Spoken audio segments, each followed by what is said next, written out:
As 7 eras da Igreja. A visão de Patmos 04 de dezembro de 1960 Jeffersonville, Indiana, é a tradução, um João em Patmos. Eu, João, que também sou vosso irmão, e companheiro na aflição, e no reino, e paciência de Jesus Cristo, estava na ilha chamada Patmos, por causa da palavra de Deus, e pelo testemunho de Jesus Cristo. Apocalipse 1:9. Esta série de visões da revelação da pessoa de Jesus Cristo foi dada a João enquanto se encontrava desterrado na ilha de Patmos. Esta ilha pequena está a 30 milhas da costa da Ásia Menor no mar Egeu. Sendo que era muito rochosa e infestada de serpentes, lagartixas e escorpiões, tinha pouco valor comercial, e foi usada pelo Império Romano como uma colônia penal onde confinavam os criminosos mais violentos, os prisioneiros políticos, etc. 2. Você se dará conta que João se identificou entre os cristãos como um irmão na tribulação. Foi nesse tempo que a igreja primitiva estava passando por uma perseguição tremenda. Não era somente que em todas as partes se falava contra sua religião, mas as próprias pessoas eram encarceradas e assassinadas.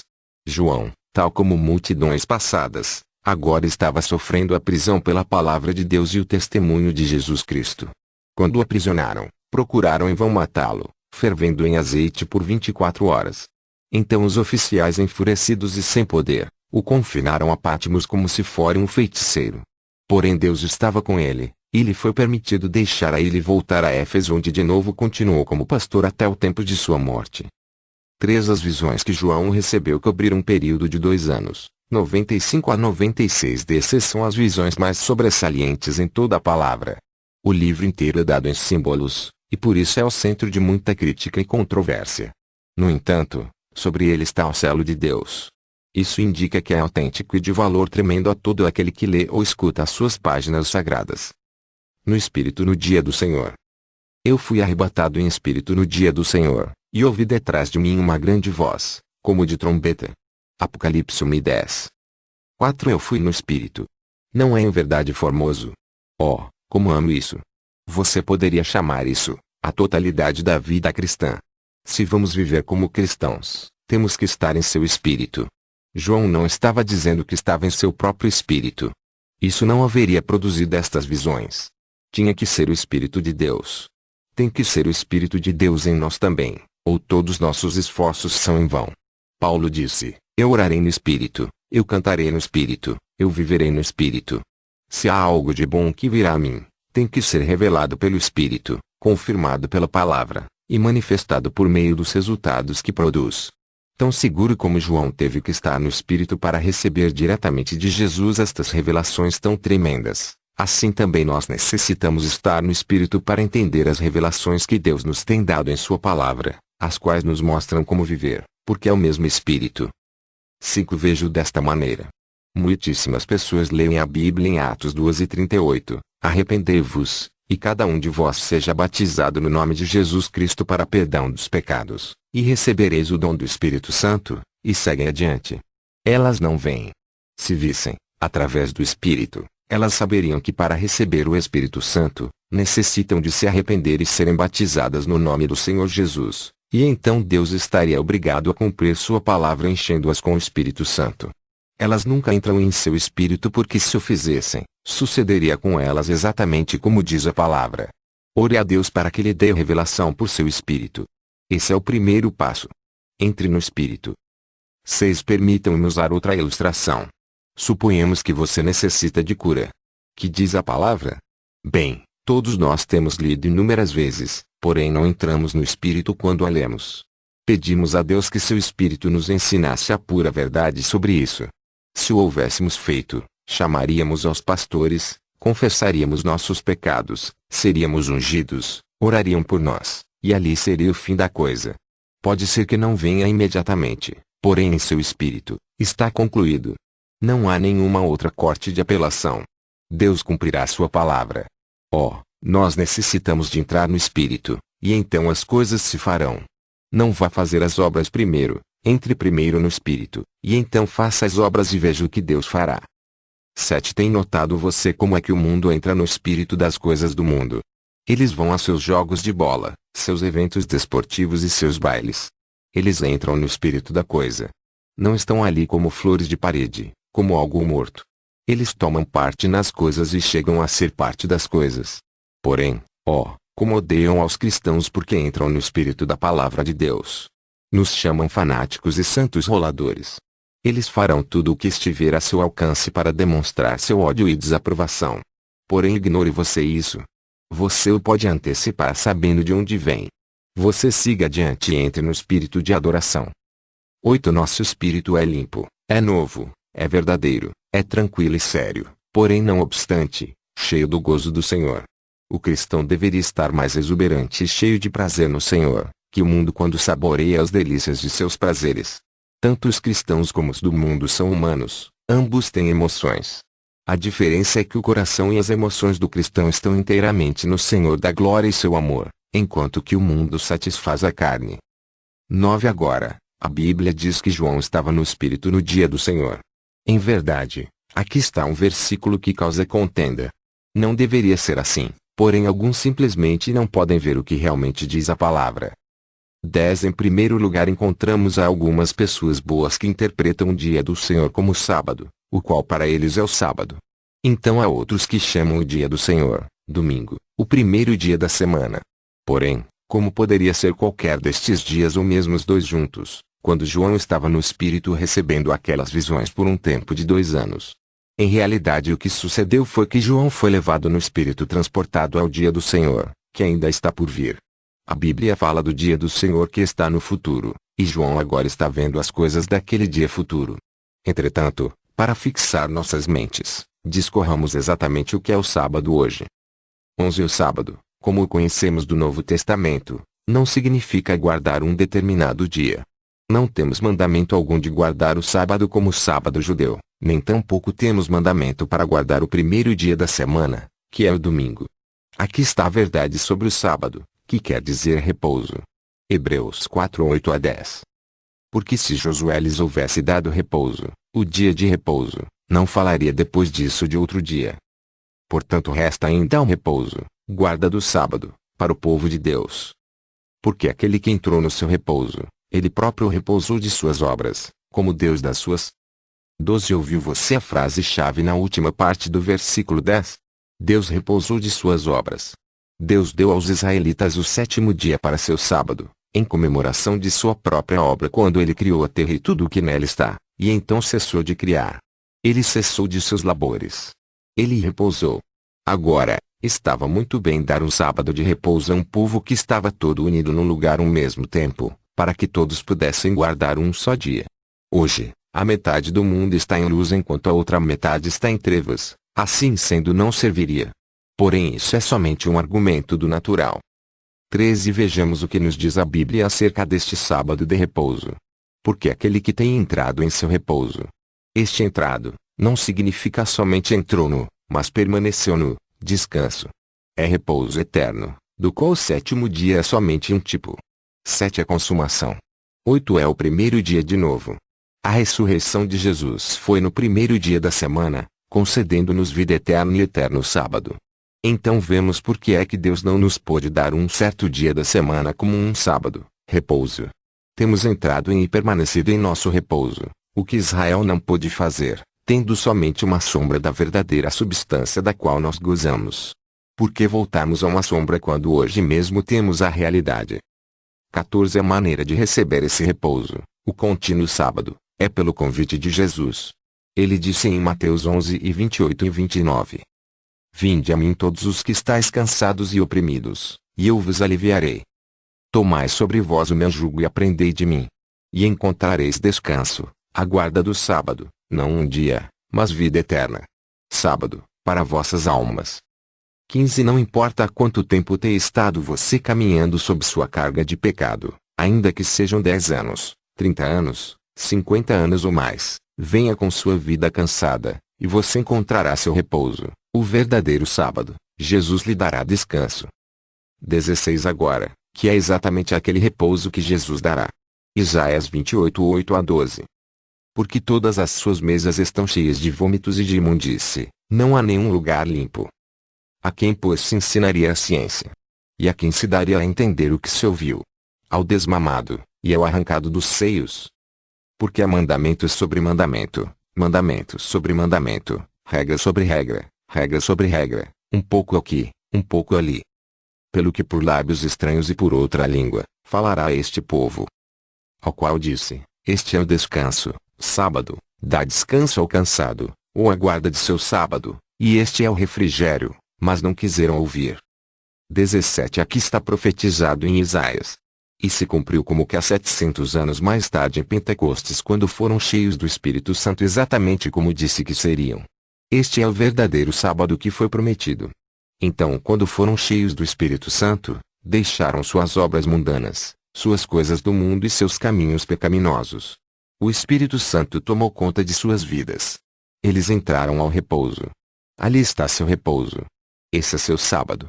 Não é um dia, nem um ano, mas uma eternidade, cheio e abençoado no Espírito Santo. É você cessando e Deus operando. É Deus em você querendo e efetuando sua boa vontade.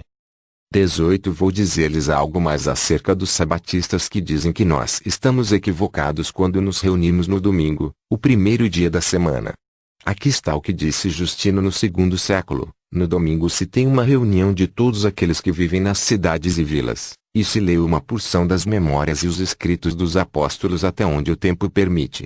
Quando se termina a leitura, o que preside, num discurso, dá a admoestação e a exortação para imitar essas coisas notáveis. Depois disto, todos nos pomos de pé para oferecer oração geral.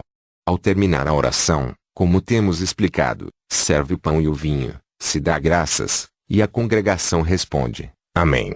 Então os elementos são distribuídos a cada um, e os diáconos levam à casa dos que estão ausentes. Os que têm posses e aqueles que assim o desejam, dão contribuições voluntárias, e logo, esta coleta é entregue ao que preside, o qual com ela supre aos órfãos, viúvas, prisioneiros e estrangeiros que têm necessidade. 19 Assim vemos que aqueles que dizem que a igreja primitiva mantinha a tradição judia de se ajuntar no último dia da semana, estão em suma ignorância do que a história mostra, e por isso não são dignos de confiança.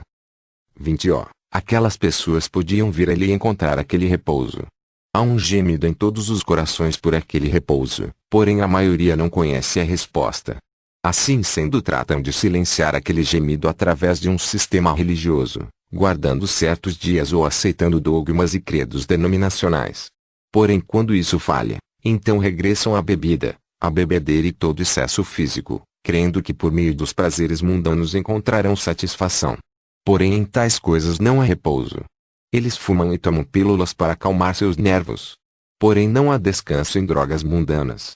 Eles necessitam de Jesus. Eles necessitam do remédio celestial, o repouso do Espírito. 21 Então a maioria assiste à igreja no domingo. Isso está bem, porém ainda assim não tem ideia de como chegar a Deus nem de como adorá-lo. Jesus disse que a adoração verdadeira é em espírito e em verdade. João 4:24. Porém que classe de adoração encontra alguém numa igreja que conhece tão pouco de Deus, que no Natal coloca um Papai Noel e na Páscoa um coelhinho? Onde receberam isso? O receberam dos pagãos e o fizeram parte da doutrina da igreja. Porém quando alguém se entrega ao Senhor e é cheio do Espírito Santo, então deixa todas essas coisas. Tem um repouso em sua alma. Verdadeiramente começa a viver e amar a Deus, e adorá-lo. 22 Agora, voltemos à nossa escritura. Sabemos o que o dia do Senhor não é. Se não é o sábado nem o domingo, então que é? Bem, digamos assim, hoje certamente não é o dia do Senhor. Este é o dia do homem. É a obra do homem, o trabalho do homem, a igreja do homem, a ideia do homem acerca da adoração, tudo do homem porque é o mundo do homem, cosmos. Porém o dia do Senhor está por vir. Assim é. Somente aqui neste tempo da revelação de Jesus Cristo João foi levado pelo Espírito e foi transportado pelo Espírito àquele grande dia que está por vir. O dia do Senhor é quando os dias do homem terminarem. Os reinos deste mundo se tornarão então os reinos de nosso Deus. O dia do Senhor é quando os julgamentos caírem, e depois disso vem o milênio. Agora o mundo faz o que quer com o cristão. Lhe dão toda classe de nomes malvados, escarnecendo-se dele. Porém vem aquele grande dia quando eles se lamentarão e gemerão porque o Cordeiro vem em ira para julgar ao mundo. Então é quando os justos terão seu dia com o Senhor, porque os malvados serão queimados, e os justos caminharão sobre suas cinzas entrando ao milênio. Malaquias 4:3. E pisareis os ímpios, porque se farão cinza debaixo das plantas de vossos pés naquele dia que farei, diz o Senhor dos Exércitos. A voz como de trombeta. E ouvi detrás de mim uma grande voz como de trombeta. Apocalipse 1:10. 23 João estava no Espírito, e estando assim, ele viu o grande e maravilhoso dia do Senhor Jesus e todo o seu santo poder. O futuro estava prestes a ser revelado porque Deus estava prestes a ensinar-lhe. João não disse que era uma trombeta. Foi como uma trombeta. Agora, quando uma trombeta soa, tem algo de urgência em seu sonido. É como o arauto, o mensageiro do rei, vindo ao povo. Ele toca uma trombeta. É uma chamada urgente. O povo se reúne para ouvir. Israel sempre foi juntado por meio do sonido de uma trombeta. Algo importante está à mão. Escutem-no. Assim esta voz tinha urgência como de trombeta. Era clara e forte, alarmante e despertadora. Oh! Se pudéssemos ouvir a voz de Deus como uma trombeta neste dia, porque é a trombeta do Evangelho soando a palavra de profecia para anunciar-nos e preparar-nos para o que vem sobre a terra. O mandamento para se escrever. Que dizia, eu sou o Alfa e o Ômega, o primeiro e o último. O que vês escreve num livro, e envio às 7 igrejas que estão na Ásia, a Éfeso, e a Esmirna, e a Pérgamo, e a Tiatira, e a Sardo, e a Filadélfia e a Laodiceia. Apocalipse 1:11. 24 Aqui está, o primeiro e o último, o Alfa e o Ômega, isso é tudo. O único e verdadeiro Deus. A voz e a palavra de Deus. A verdade e a realidade estão às portas. Que coisa está no Espírito? Oh! Estar na presença de Deus e ouvir dele. O que vês escreva-o num livro e envio às 7 igrejas. A voz que falou sua palavra no jardim do Éden e sobre o monte Sinai, a qual também foi ouvida na glória excelsa do monte da transfiguração, uma vez mais estava soando, e desta vez às 7 igrejas com uma revelação completa e final de Jesus Cristo. 25 João, escreva as visões. Faça um registro delas para as eras que hão de seguir, porque são as profecias verdadeiras, as quais têm que chegar a suceder. Escreva-as e mande-as, fazendo-as conhecidas. 26 João reconheceu essa voz. Oh, você reconhecerá essa voz quando ele chamar, se você é um dos seus. Os castiçais de ouro. E virei-me para ver quem falava comigo. E, virando-me, vi 7 castiçais de ouro. Apocalipse 1:12. 27 João não diz que voltou para ver aquele que falava, mas que voltou para ver a voz. Oh, como amo isso! Ele voltou para ver a voz. A voz e a pessoa são um e o mesmo. Jesus é a palavra. João 1:3. No princípio era o Verbo, e o Verbo estava com Deus, e o Verbo era Deus. Ele estava no princípio com Deus. Todas as coisas foram feitas por ele, e sem ele nada do que foi feito se fez. 28 Se você pode chegar a ver a palavra, estará vendo a Jesus. Quando João voltou ele viu 7 castiçais de ouro. Na realidade eram candelabros. E segundo o versículo 20, são as 7 igrejas, os 7 castiçais que tens visto, são as 7 igrejas. Para representar as igrejas, não poderiam ser velas.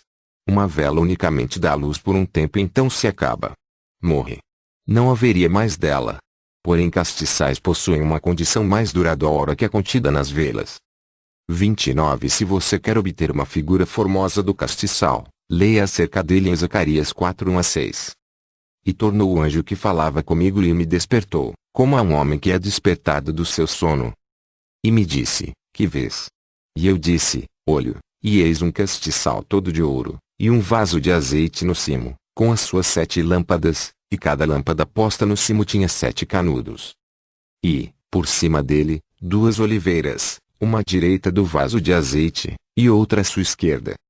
E falei, e disse ao anjo que falava comigo, dizendo, Senhor meu, que é isto? Então respondeu o anjo que falava comigo, e me disse, não sabes tu que é isto? E eu disse, não, Senhor meu. E respondeu, e me falou, dizendo, esta é a palavra do Senhor a Zorobabel, dizendo, não por força nem por violência, mas pelo meu espírito, diz o Senhor dos Exércitos. 30 Aqui está outro castiçal de puro ouro. É muito brilhante porque tem suficiente azeite, o qual está obtendo das 2 oliveiras, que estão de ambos os lados. As 2 árvores representam o Antigo e o Novo Testamento e naturalmente o azeite tipifica o Espírito Santo, sendo somente ele, quem pode dar a luz de Deus ao povo. O que o anjo falou com Zacarias foi o mesmo que dizer, Isto que vês, quer dizer que a igreja não pode fazer nada por meio de sua própria força ou poder, mas pelo Espírito Santo. 31 Agora, examinemos este castiçal. Notará você que tem um vaso grande ou um depósito, que é o centro para os 7 braços que saem dele. Este vaso está cheio de azeite de oliva que corre através das 7 mechas que estão nos 7 braços. É o mesmo azeite que há de dar luz nos extremos dos 7 canais. Esta luz nunca se apagava. Os sacerdotes se mantinham enchendo o vaso de azeite. 32 O castiçal se acendia de uma maneira especial. Primeiramente o sacerdote tomava fogo do altar sagrado, o qual foi aceso originalmente pelo fogo de Deus.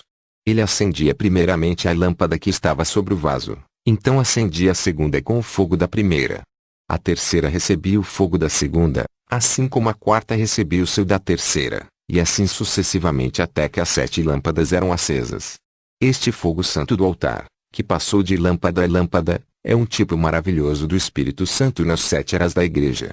O derramamento original de Pentecostes, o qual veio diretamente de Jesus sobre o propiciatório, está suprindo a sua igreja através das 7 eras, e mostrando perfeitamente que Jesus Cristo é o mesmo ontem, e hoje e para sempre, o Deus que nunca muda, nem em sua essência nem em seus modos.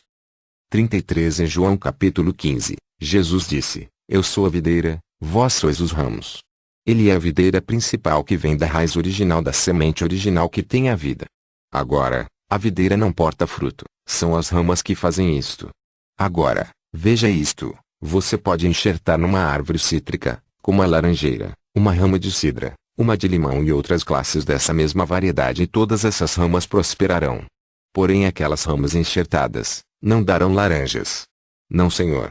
A rama de limão dará limões, e a rama de cidra dará cidras, e assim por diante. Não obstante, essas ramas estarão vivendo da vida da árvore. Porém se daquela árvore procede outra rama de si mesma, será uma rama de laranjeira e dará laranjas. Por quê? Porque a vida na rama e a vida no tronco são iguais, entretanto, não é assim com as ramas enxertadas. Essas ramas enxertadas tinham seus princípios em outra classe de vida, de outras árvores, de outras raízes, de outras sementes. Seguramente, elas darão fruto, porém não darão laranjas. Não podem, porque não são originais. 34 Assim a igreja. A videira tem sido fendida e tem enxertado ramas. Tem enxertado ramas batistas, metodistas, presbiterianas e pentecostais. E aquelas ramas estão dando frutos batista, metodista, presbiteriano e pentecostal, sementes denominacionais das quais eles produzem seu fruto. Porém se a videira chegar a produzir outra rama de si mesma, a rama será igual à videira. Será uma rama igual à que foi produzida no dia de Pentecostes. Falará em línguas, profetizará e terá o poder e os sinais do Cristo ressuscitado. Por quê? Porque está vivendo por meio dos recursos naturais da própria videira. Note você, não foi enxertado na vinha, nasceu na vinha. As outras ramas que foram enxertadas, somente podiam dar de seu próprio fruto porque não nasceram dessa videira, elas não sabem nada acerca da videira original nem do fruto original, nem sequer podem conhecê-lo, porque não nasceram dali. Porém se houvessem nascido da videira original, a mesma vida que estava na videira original, Jesus, haveria vindo através delas, e se haveria manifestado através delas. João 14:12. Na verdade vos digo que aquele que crê em mim também fará as obras que eu faço, e as fará maiores do que estas, porque eu vou para meu Pai. 35 Denominações que são dirigidas pelo homem não podem ser nascidas de Deus, porque é o Espírito e não o homem quem dá vida. 36 Quão admirável é pensar naquelas 7 lâmpadas tomando vida e luz dos recursos daquele vaso principal, porque tinham suas mechas submergidas ali. Aqui estão representando a cada um dos 7 mensageiros enviados às igrejas. Sua vida está ardendo com o fogo do Espírito Santo. Sua mecha, vida, tem sido submergida em Cristo. Através daquela mecha, ele está extraindo a pura vida de Cristo, e por meio dela dá luz à igreja. Que classe de luz está dando? A mesma luz que estava na primeira lâmpada. E assim recorrendo às eras até o tempo presente do mensageiro do último dia, a mesma luz é manifestada através de uma vida que está escondida com Cristo em Deus. 37 Não podemos dizer isto somente dos mensageiros, porém todo verdadeiro crente está dramaticamente representado aqui. Todos estão alimentando-se do mesmo manancial. Todos têm sido submergidos no mesmo vaso. Estão mortos para si mesmos e suas vidas estão escondidas com Cristo em Deus. Estão selados pelo Espírito Santo. Efésios 4:30. E não entristeçais ao Espírito Santo de Deus, com o qual estáis selados para o dia da redenção. 38. Nenhum homem os pode arrebatar de sua mão. Suas vidas não se podem alterar. A vida visível está ardendo e brilhando, dando luz e manifestações do Espírito Santo. A vida invisível, de dentro, está escondida em Deus e alimentada pela palavra do Senhor. Satanás não os pode tocar. Nem mesmo a morte os pode tocar, porque a morte tem perdido seu aguilhão, o sepulcro tem perdido sua vitória. Graças a Deus, tem esta vitória por meio do Senhor Jesus Cristo. Amém e amém. Já não é o sacerdote. E no meio dos 7 castiçais um semelhante ao Filho do Homem, vestido até aos pés de um vestido comprido, e cingido pelos peitos com um cinto de ouro. Apocalipse 1:13. 39. Ali está ele, um semelhante ao Filho do Homem. Como a joia é embelezada pelo engaste do anel, assim também ele é glorificado em meio das igrejas. É o dia do Senhor, porque João o vê de pé, não como um sacerdote, porém como juiz vindouro. O cinto de ouro já não está rodeando a cintura, onde o sacerdote tem que tê-lo enquanto ministra a Deus no lugar santíssimo, agora está ao redor de seus ombros, porque agora ele não é o sacerdote, mas o juiz. Agora, João 5:22 tem chegado a se cumprir. E também o Pai a ninguém julga, mas deu ao Filho todo o juízo. 40. Seu serviço tem sido prestado. O sacerdócio está consumado. Os dias da profecia têm chegado a um fim. Ele está cingido como juiz. A sétupla glória de sua pessoa. E a sua cabeça e cabelos eram brancos como a lã branca, como a neve, e os seus olhos como chama de fogo. E seus pés, semelhantes a latão reluzentes, como se tivessem sido refinados numa fornalha, e a sua voz como a voz de muitas águas. E ele tinha na sua destra 7 estrelas, e da sua boca saía uma aguda espada de 2 fios, e o seu rosto era como o sol quando na sua força resplandece. Apocalipse 1:14-16. 41. Quão comovedor e inspirativa foi a aparição de Jesus a João, que estava desterrado por causa da palavra. E eis que a palavra viva agora estava frente a ele. Que visão tão iluminadora! Porque todo atributo descritivo tem um significado. Que revelação de seu glorioso ser! 1. Seus cabelos eram brancos como a neve. 42. João notou e mencionou primeiramente a brancura de seu cabelo. Era branco e brilhante como a neve. Isto não foi por causa de sua idade. Oh, não. O cabelo resplandecentemente branco não significa idade, mas experiência, maturidade e sabedoria. O ser eterno não tem idade. Que é o tempo para Deus. Tempo significa pouco para Deus, porém sabedoria significa muito. É como quando Salomão rogou a Deus por sabedoria para julgar ao povo de Israel. Agora, ele vem, o juiz de toda a terra. Ele será coroado com sabedoria. Isso é o que significa o cabelo branco e resplandecente. Veja isto em Daniel 7:9-14. Eu continuei olhando, até que foram postos uns tronos, e um ancião de dias se assentou. O seu vestido era branco como a neve, e o cabelo da sua cabeça como a limpa lã. O seu trono chamas de fogo e as rodas dele fogo ardente. Um rio de fogo manava e saía de diante dele, milhares de milhares o serviam, e milhões de milhões estavam diante dele. Assentou-se o juízo, e abriram-se os livros. Então estive olhando, por causa da voz das grandes palavras que provinha da ponta, estive olhando até que o animal foi morto, e o seu corpo desfeito, e entregue para ser queimado pelo fogo. E quanto aos outros animais, foi-lhes tirado o domínio, todavia foi-lhes dada a prolongação de vida até certo espaço de tempo. Eu estava olhando nas minhas visões da noite, e eis que vinha nas nuvens do céu como o Filho do Homem, e dirigiu-se ao ancião de dias, e o fizeram chegar até ele. E foi-lhe dado o domínio e a honra, e o reino, para que todos os povos, nações e línguas o servissem. O seu domínio é um domínio eterno, que não passará, e o seu reino único que não será destruído. 43. Ali está. Daniel o viu com aquele cabelo branco. Ele era o juiz que abria os livros e julgava com eles. Daniel o viu nas nuvens. Isso é exatamente o que viu João. Ambos o viram exatamente igual. Eles viram a juiz com seu cinto de juiz ao redor de seus ombros, puro e santo, cheio de sabedoria, completamente apto para julgar ao mundo em justiça. Aleluia. 44. Até mesmo o mundo entende este simbolismo, Porque em tempos passados o juiz chegava e convocava a corte, estando vestido com uma peruca branca e um manto longo que significava completa autoridade, um manto desde o pescoço até os pés, para julgar com justiça. 2. Seus olhos como fogo. 45. Pense nisto, aqueles olhos que uma vez foram nublados com lágrimas de tristeza e piedade, aqueles olhos que choraram de compaixão ante a tumba de Lázaro, aqueles olhos que não viram a maldade dos assassinos que lhe penduravam numa cruz, antes com tristeza clamou, Pai, perdoa-os. Agora, aqueles olhos do juiz, são como chama de fogo que julgarão aqueles que lhe rejeitaram. 46. De todas as emoções humanas, ele manifestou esta com mais frequência que todas as demais. Quando ele apareceu como o Filho do Homem, ele chorou muito, porém detrás daquele pranto e tristeza, estava Deus. 47. Aqueles mesmos olhos viram visões, olharam até o profundo dos corações dos homens, leram seus pensamentos e conheceram seus diversos caminhos. Brilhando ardentemente através dos olhos mortais, estava Deus. Quem clamava aqueles que não lhe conheciam pelo que ele era. Porque se não credes que eu sou, morrereis em vossos pecados. João 8:24. Se não faço as obras de meu Pai, não me acrediteis. Mas se as faço, as obras de meu Pai, e não credes em mim, crede nas obras.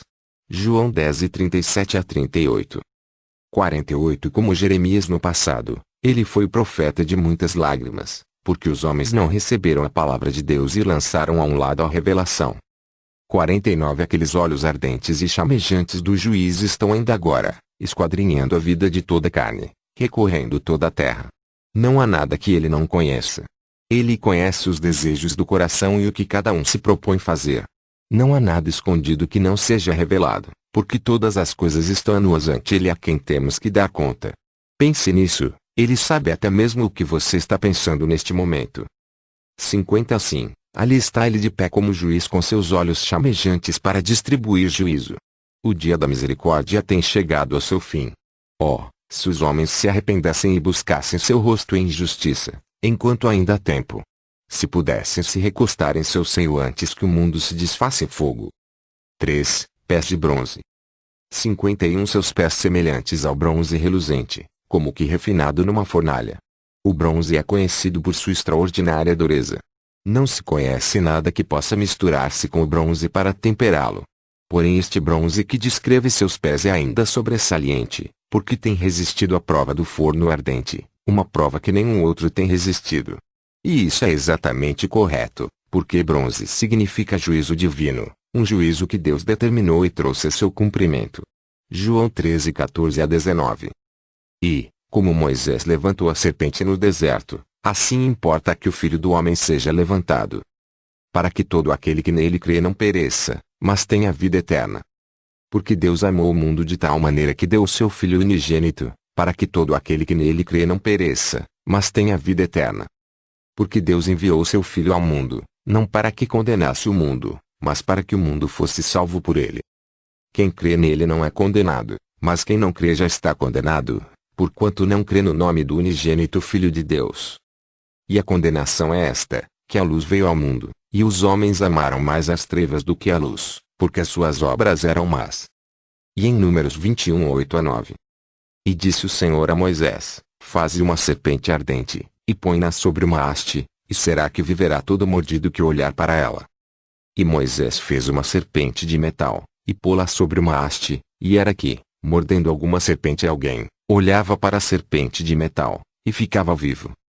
52. Israel havia pecado. O pecado tinha que ser julgado. Assim sendo, Deus mandou a Moisés que pusesse uma serpente ardente na haste, para que qualquer um que olhasse a serpente fosse salvo da pena de seu pecado. 53. A serpente ardente na haste simbolizava o pecado desde o jardim do Éden, onde a serpente enganou a Eva, fazendo-a cometer pecado. O bronze fala de juízo, como é evidente no altar ardente onde a pena do pecado foi encontrada no sacrifício sobre o altar. Quando Deus julgou a Israel por seus pecados nos dias de Elias, ele deteve a chuva, e os céus chegaram a ser como bronze. Agora, nesta ilustração vemos que a serpente na haste representava que o pecado já havia sido julgado, porque havia sido feita de bronze, mostrando que o juízo divino já havia caído sobre o pecado. Então qualquer um que olhava a serpente na haste, aceitando o significado dela, era curado, porque isto era a obra ou a salvação do Senhor. 54 A serpente na haste, um tipo do que Jesus veio efetuar na terra. Ele foi feito carne para que pudesse tomar sobre si os juízos de Deus pelo pecado.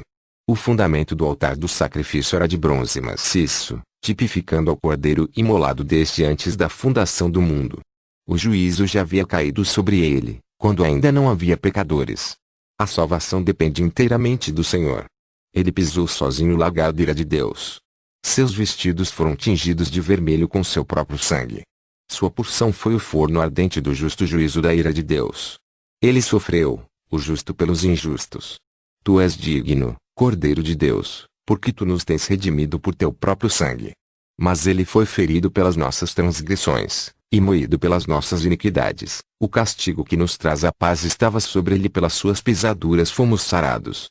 O Senhor fez recair sobre ele o pecado de todos nós. Ele sofreu como nenhum homem jamais tem sofrido. Mesmo antes da cruz ele havia derramado em seu suor grandes gotas de sangue na intensa agonia da dura prova que vinha. O sangue se separou em suas veias. Lucas 22:44. E posto em agonia, orava mais intensamente. E o seu suor tornou-se em grandes gotas de sangue, que corriam até ao chão. 55 Porém algum dia aqueles pés de bronze pousarão sobre a terra. E ele será o juiz de toda a terra, e com perfeição e retidão julgará toda a humanidade. E não haverá maneira de escapar desse juízo. Não haverá mudança daquele juízo. Nem tampouco haverá abrandamento. Aquele que é injusto será injusto ainda, aquele que é sujo, será sujo ainda. O ser imutável não mudará então, porque nunca o tem feito e nunca o fará. Aqueles pés de bronze destruirão ao inimigo, destruirão ao anticristo, a besta, a imagem e a todo aquele que for abominável à sua vista. Ele destruirá os sistemas eclesiásticos que têm tomado seu nome somente para corromper seu brilho, e os destruirá juntamente com o anticristo. Todos os perversos, os ateus, os agnósticos, os modernistas e os liberais, estarão ali. A morte, o inferno e a tumba estarão ali. Sim, estarão. Porque quando ele vier, os livros serão abertos. Então é quando aparecerá a igreja morna, as 5 virgens nécias. Ele separará as ovelhas dos cabritos. Quando ele vier, tomará a posse do reino, porque lhe pertence, e com ele virão os milhares de milhares, sua noiva, que vem para assistir-lhe. Glória! Oh, é agora ou nunca. Arrependam-se antes que seja demasiadamente tarde. Despertem dentre os mortos e busquem a Deus para serem cheios de seu Espírito, ou perderão a vida eterna. Façam-no hoje enquanto há tempo. 4. Sua voz era como a voz de muitas águas. Agora, que representam as águas? Veja em Apocalipse 17:15. As águas que tens visto são povos e multidões e nações e línguas. 56 Sua voz era como o ruído de multidões falando. Que é isto? É o juízo. Porque estas são as vozes das multidões de testemunhas, que por meio do Espírito Santo, em todas as eras têm dado o testemunho de Cristo, e têm pregado o seu Evangelho. Será a voz de cada homem pronunciando juízo contra o pecador que não fez caso do aviso. As vozes dos 7 mensageiros se ouvirão com potência e clareza. Aqueles pregadores fiéis que pregaram o poder salvador de Jesus, o batismo no nome de Jesus, o batismo e o poder do Espírito Santo, aqueles que se firmaram e se mantiveram mais com a palavra que com suas próprias vidas, todos eles foram a voz de Jesus Cristo por meio do Espírito Santo através das eras. João 17:20. E não rogo somente por estes, mas também por aqueles que pela sua palavra hão de crer em mim. 57 Tem pensado você quão horroroso será para o homem que tem sido levado pela corrente e vai irremediavelmente a uma catarata? Pense agora naquele rugido enquanto ele se aproxima à ruína certa e inevitável. E assim é exatamente como vem o dia do juízo, quando o ruído das vozes condenarão a você por não haver feito caso do aviso até que foi tarde demais. Tenha cuidado agora mesmo. Porque neste momento seus pensamentos estão sendo registrados no céu.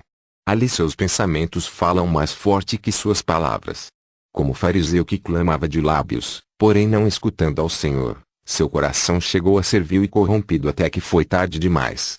Agora mesmo pode ser que esta seja sua última oportunidade para escutar a palavra e recebê-la para a vida eterna. Será muito tarde quando você se aproximar ao ruído da multidão de vozes de juízo e perdição. 58 Porém, tem notado você também quão agradável e relaxante pode ser o som da água? Me agrada pescar e me encanta encontrar um lugar onde se ouça o murmúrio quieto das águas. Ali posso deitar-me e escutar a água apaziguando meu coração com paz, gozo e contentamento. Quanto gozo tenho por estar ancorado no porto de repouso onde a voz do Senhor fala paz, como tem declarado a palavra das águas de separação. Quão agradecidos deveríamos estar ao ouvir sua voz de amor e ternura, direção e proteção.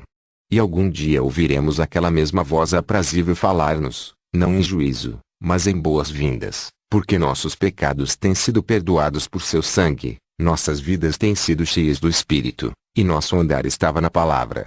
Que poderia ser mais precioso que ouvir as multidões de vozes de boas-vindas e estar rodeado pelas multidões que têm crido para a vida eterna? Oh, não há nada como isso.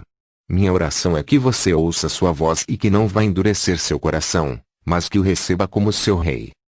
59 Ó, se você somente o visse, porém foram as águas que destruíram ao mundo, as mesmas que salvaram a Noé, e também salvaram a terra inteira para Noé.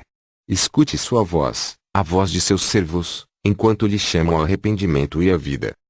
5. Tinha em sua mão direita 7 estrelas. 60 E tinha na mão direita 7 estrelas. Agora, já sabemos, de acordo com o versículo 20, o que em realidade são as 7 estrelas.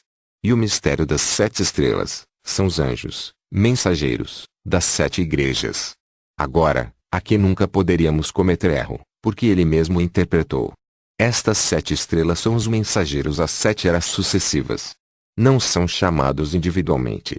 Simplesmente são anunciados como 7, um para cada era.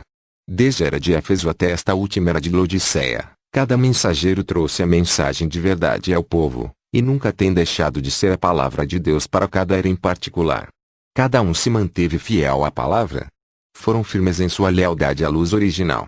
À medida que cada era separou de Deus, seu mensageiro fiel tornou essa era para a palavra. Suas forças vinham do Senhor, ou eles nunca haveriam podido resistir à maré. Estavam seguros em seu cuidado, porque nada podia tirá-los de sua mão, nem tampouco havia nada que pudesse separá-los do amor de Deus, fosse a doença, perigo, nudez, fome, espada, vida ou morte. Eles estão verdadeiramente rendidos a Ele, e guardados por sua onipotência. Eles não tinham temor da perseguição que vinha por seu caminho. Dor e desprezo somente eram motivos para dar glória a Deus de que eles foram contados dignos de sofrer por Ele. E em gratidão por sua salvação, eles ardiam com a luz de sua vida, e refletiam seu amor, paciência, mansidão, temperança, benignidade, fidelidade. E Deus os sustentava com prodígios, sinais e maravilhas. Foram acusados de serem fanáticos e quantas coisas mais. Foram denunciados por organizações e postos em crítica, porém se mantiveram fiéis à palavra. 61 Agora, não é difícil manter-se fiel a um credo, é muito fácil, porque o diabo está detrás de tudo isso, porém é outra coisa ser fiel à palavra de Deus e voltar ao que a palavra produziu após o Pentecostes. 62 Não faz muito, um homem me disse que a Igreja Católica Romana tinha que ser a igreja verdadeira, porquanto ela se havia mantido fiel ao que cria através de todos estes anos, e que não havia mudado, somente havia crescido. Isso não é certo, de maneira alguma. Qualquer igreja que está sustentada pelo governo, e que tem seu próprio credo, que de maneira nenhuma é a palavra, e que não tem nenhum ministério manifesto que provoque ao diabo, seguramente poderia continuar. Esse não é critério aceitável. Porém, quando você pensa do grupo pequeno, cujos membros foram cerrados, entregues aos leões, perseguidos e expulsos para cá e para lá, e com tudo isso se mantiveram fiéis à palavra, isso definitivamente teria que ser Deus. Como é que sobreviveram à batalha da fé e todavia permaneceram? Esse é o milagre. 63 Este consolo não é unicamente para os mensageiros das 7 eras da igreja. Todo verdadeiro crente está na mão de Deus, e pode experimentar de seu amor e poder, e receber o benefício completo de tudo o que Deus é para o crente. O que Deus dá ao mensageiro, e como o abençoa e usa, é um exemplo para todo crente de sua bondade e cuidado, para com todos os membros de seu corpo. Amém. 6. A espada de 2 gumes. E de sua boca saiu uma afiada espada de 2 gumes. Apocalipse 1:16. Porque a palavra de Deus é viva e eficaz, e mais penetrante do que espada alguma de 2 gumes, e penetra até a divisão da alma e do espírito, e das juntas e medulas, e é apta para discernir os pensamentos e intenções do coração. Hebreus 4:12. De sua boca saiu uma espada aguda de 2 fios, a qual é a palavra de Deus. E viu o céu aberto, e eis um cavalo branco, e o que estava sentado sobre ele chama-se Fiel e Verdadeiro, e julga e peleja com justiça. E os seus olhos eram com chama de fogo, e sobre a sua cabeça havia muitos diademas, e tinha um nome escrito, que ninguém sabia senão ele mesmo.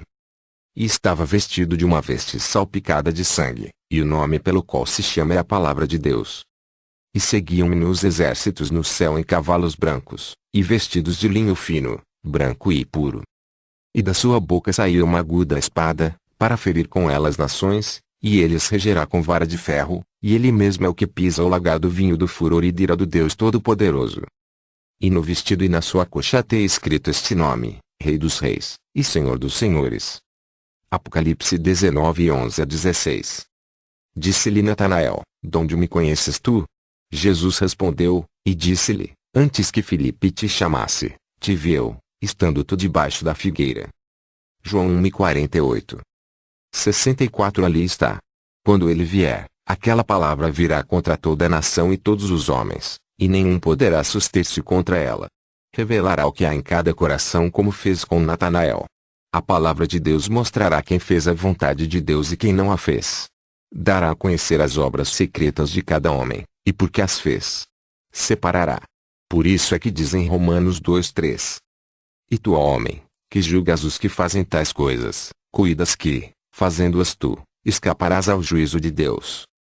65. Então continua relatando como é que Deus vai julgar os homens.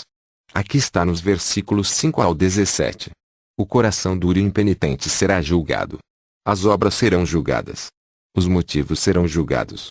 Não haverá acepção de pessoas perante Deus, mas tudo será julgado por essa palavra, e ninguém escapará. Aqueles que ouvem e aqueles que não ouviram serão julgados pelo que eles ouviram. Aqueles que confiaram neles mesmos dizendo que criam, porém não viveram, serão julgados. Todo o segredo sairá à luz e será publicado dos telhados. Então entenderemos a história. Não ficará nenhum só mistério dentre todas as eras sem revelar. 66. Porém, sabe você que ele está revelando os segredos dos corações dos homens e mulheres nesta era em que estamos vivendo? Quem, a parte da própria palavra, poderia revelar os segredos do coração? Hebreus 4:12. Porque a palavra de Deus é viva e eficaz e mais penetrante do que espada alguma de 2 gumes, e penetra até a divisão da alma e do espírito, e das juntas e medulas, e é apta para discernir os pensamentos e intenções do coração. 67. A palavra está operando para o que foi enviada, porque ela, a palavra, está cheia de poder. É o mesmo Espírito que estava em Jesus, a palavra, que está presente de novo na igreja nesta última era como um sinal final procurando livrar as pessoas do caminho que conduz ao juízo, porque aqueles que o rejeitam, a palavra, já têm entrado no juízo, crucificando-lhe de novo. Hebreus 6:6. E recaíram, seja outra vez renovados para arrependimento, pois assim quanto a eles, de novo crucificaram o Filho de Deus, e o expõem ao vitupério. 68. Agora, Paulo disse que a palavra veio em poder como também em voz. A palavra sendo pregada, em realidade demonstrou a si mesma. Como uma espada flamejante e aguda, foi às consciências dos homens, e como bisturi, tirou as enfermidades e libertou aos cativos. Por onde quer que fossem aqueles crentes primitivos, saíram pregando o evangelho, palavra, e Deus confirmou aquela palavra com os sinais que seguiram. Os enfermos foram curados, demônios foram expulsos, e falaram em novas línguas. Isso foi a palavra em ação. Essa palavra nunca tem falhado na boca dos cristãos. E nesta última era está aqui em forma maior e mais forte que antes, na verdadeira noiva da palavra. Pequeno rebanho, vocês que são apenas uma pequena minoria, mantenham-se com a palavra, encham suas bocas e seus corações dela, e algum dia Deus lhes dará o reino. 7. O seu rosto como o sol. E seu rosto era como o sol quando em sua força resplandece. Apocalipse 1:16. 6 dias depois, tomou Jesus consigo a Pedro, e a Tiago, e a João, seu irmão, e os conduziu em particular a um alto monte. E transfigurou-se diante deles, e o seu rosto resplandeceu como o sol, e os seus vestidos se tornaram brancos como a luz. E eis que lhes apareceram Moisés e Elias, falando com ele. E Pedro, tomando a palavra, disse a Jesus: Senhor, bom é estarmos aqui. Se queres, façamos aqui 3 tabernáculos, um para ti, um para Moisés, e um para Elias. E, estando ele ainda a falar, eis que uma nuvem luminosa os cobriu. E da nuvem saiu uma voz que dizia: Este é meu amado filho, em quem me comprazo, escutai-o. E os discípulos, ouvindo isto, caíram sobre seus rostos, e tiveram grande medo. E aproximando-se Jesus, tocou-lhes, e disse: Levantai-vos, e não tenhais medo. E, erguendo eles os olhos, ninguém viram senão unicamente a Jesus. E, descendo eles do monte, Jesus lhes ordenou, dizendo: A ninguém conteis a visão, até que o Filho do Homem seja ressuscitado dos mortos. E os seus discípulos o interrogaram, dizendo: Por que dizem então os escribas que é mister que Elias venha primeiro? E Jesus, respondendo, disse-lhes: Em verdade Elias virá primeiro, e restaurará todas as coisas. Mas digo-vos que Elias já veio, e não o conheceram, mas fizeram-lhe tudo o que quiseram. Assim farão eles também padecer o Filho do Homem. Então entenderam os discípulos que lhes falara de João Batista. Mateus 17, 1-13. Agora em Mateus 16 e 28, o qual está antes de Mateus 17, 1-13, Jesus havia dito: Em verdade vos digo que alguns há, dos que aqui estão, que não provarão a morte até que vejam vir o Filho do Homem em seu reino. 69 E os 3 apóstolos viram isso, a ordem de sua segunda vinda. Eles o viram transfigurado ali no monte. Seu vestido era resplandecentemente branco, e seu rosto brilhava como o sol em sua zênite. E quando ele apareceu, ali estavam Moisés e Elias, um a cada lado. Assim é exatamente como ele virá. Em verdade, Elias virá primeiro e converterá os corações dos filhos, noiva, de volta aos pais a doutrina apostólica da palavra. Eis que eu vos envio o profeta Elias, antes que venha o dia grande e terrível do Senhor. E converterá o coração dos pais aos filhos, e o coração dos filhos a seus pais, para que eu não venha e fira a terra com maldição. Malaquias 4, 5-6. 70 Israel já é uma nação. Ela agora está estabelecida com seus exércitos, marinha, sistema postal, bandeira, e tudo o que pertence a uma nação. Porém ainda está por cumprir-se a escritura que diz: Ou nasce uma nação de uma vez? Isaías 66, 8. 71 Aquele dia vem muito logo. A figueira tem brotado. Os israelitas estão esperando ao Messias. Eles estão esperando e suas esperanças quase estão a ponto de se cumprir. Israel renascerá espiritualmente, porque sua luz e sua vida estão a ponto de revelar-se a ele. E a cidade não necessita de sol nem de lua, para que nela resplandeçam, porque a glória de Deus a tem alumiado, e o Cordeiro é a sua lâmpada. Apocalipse 21 e 23. 72 Esta é a Nova Jerusalém. O Cordeiro estará nessa cidade, e por causa de sua presença, não haverá necessidade de luz. Ali o sol não sairá nem se porá, porque ele mesmo é o sol e a luz. As nações que entram ali andarão em sua luz. Não está você contente de que aquele dia já está sobre nós? João viu esse dia que vinha. Assim seja. Senhor Jesus, venha logo. Malaquias 4, 1-3. Porque eis que aquele dia vem ardendo como forno, todos os soberbos, e todos os que cometem impiedade, serão como palha, e o dia que está para vir os abrasará, diz o Senhor dos Exércitos, de sorte que lhes não deixará nem raiz nem ramo. Mas para vós, que temeis o meu nome, nascerá o sol da justiça, e salvação trará debaixo das suas asas, e saireis e crescereis como os bezerros do cevadouro. E pisareis os ímpios, porque se farão cinza debaixo das plantas de vossos pés naquele dia que farei, diz o Senhor dos Exércitos. 73 Ali está outra vez. O sol brilhando em toda a sua força. Ó, a força do Filho de Deus brilhando em meio dos 7 candeeiros de ouro. Ali está ele, o juiz, aquele que sofreu e morreu por nós. Ele tomou sobre si mesmo a ira da justiça divina. Ele sozinho pisou o lagar do vinho do furor da ira de Deus. Como já temos dito, para o pecador, sua voz é como o rugido da catarata ou como o mar furioso golpeando a costa rochosa em ondas de morte. Porém para o santo, sua voz é como o doce murmúrio de um riacho, enquanto a gente repousa satisfeito em Cristo.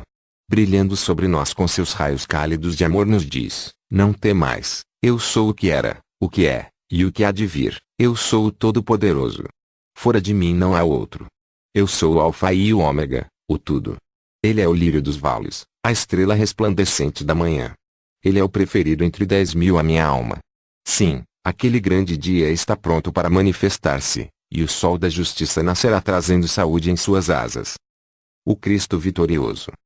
E eu, quando o vi, caí a seus pés como morto, e ele pôs sobre mim a sua destra, dizendo-me: não temas, eu sou o primeiro e o último. E o que vivo e fui morto, mas eis aqui estou vivo para todo sempre. Amém. E tenho as chaves da morte e do inferno. Apocalipse 17-18. 74 Nenhum ser humano poderia aguentar o efeito completo daquela visão. Com suas forças totalmente esgotadas, João caiu a seus pés como morto. Porém a mão amorosa do Senhor lhe tocou, e em voz de bênçãos lhe disse: não temas. Não tenhas medo. Eu sou o primeiro e o último. Eu sou aquele que vive, estive morto, e eis que estou vivo pelo século dos séculos. Que há que temer? O juízo que caiu sobre ele na cruz, na tumba, e quando desceu foi por nós. Ele absorveu completamente a desgraça da ferida do pecado, e agora nenhuma condenação há para os que estão em Cristo Jesus. Veja como coisa certa que nosso advogado é nosso juiz. Ele é tanto advogado como juiz. Como juiz, o caso está acertado, fica concluído. Agora pois, não há condenação. Porque tem a igreja que temer. Que promessa tem deixado ele manifestar ante nós? Porque tem a igreja que temer o castigo ou a morte. Tudo tem sido vencido. Aqui está o conquistador poderoso. Aqui está o que conquistou os dois mundos, visível e invisível. Não como Alexandre que conquistou o mundo na idade de 33 anos, e não tendo outra coisa que conquistar, morreu vítima do pecado e de uma vida licenciosa. Não como Napoleão que conquistou toda a Europa, porém finalmente foi derrotado em Waterloo, e foi deportado a Elba, somente para encontrar a si mesmo conquistado. Porém nada pode conquistar a Cristo. Aquele que desceu, agora subiu acima de todos, e ele tem sido dado um nome que é sobre todo nome. Sim, ele conquistou a morte, e o inferno e a tumba, e tem as chaves deles. O que ele desata, é desatado, e o que ele liga, é ligado. Não se pode mudar. Não houve conquistador antes dele e não há ninguém fora dele. Só ele é o Salvador e Redentor. Ele é o único Deus. Senhor Jesus Cristo é seu nome. 75 Não temas, João. Não temas, pequeno rebanho. De tudo que sou, vocês são herdeiros. Todo o meu poder é vosso. Minha onipotência é de vocês enquanto estou em vosso meio. Não tenho vindo para trazer temor e derrotas, mas amor, coragem e habilidade. Todo o poder me tem sido dado, e está à disposição de vocês. Falem a palavra, e eu a cumprirei. Esse é meu pacto e nunca pode falhar. As 7 estrelas e os 7 castiçais. O mistério das 7 estrelas, que viste na minha destra, e dos 7 castiçais de ouro. As 7 estrelas são os anjos das 7 igrejas, e os 7 castiçais, que viste, são as 7 igrejas. Apocalipse 1-20. 76 Já temos descoberto a verdade destes dois mistérios. Não temos revelado quem são estes 7 mensageiros, porém com a ajuda de Deus, o faremos, e então esse mistério será consumado. Conhecemos as 7 eras. Elas estão na palavra, e trataremos com cada uma até chegar a esta última era em que vivemos. 77 Porém dando uma olhada final a este capítulo, vejo enquanto está ali em meio dos castiçais de ouro com as 7 estrelas em sua destra. Oh, é de ficar sem respiração vê-lo ali em sua deidade suprema. Ele é o juiz, o sacerdote, o rei, a águia, o cordeiro, o leão, o alfa, o ômega, o princípio e o fim, o Pai, Filho e Espírito Santo, aquele que era, que é, e que há de vir, o Todo-Poderoso, o tudo em todos. Ali está ele, o autor e consumador. Digno é aquele cordeiro. Ele provou seu mérito quando ele comprou nossa salvação por si mesmo.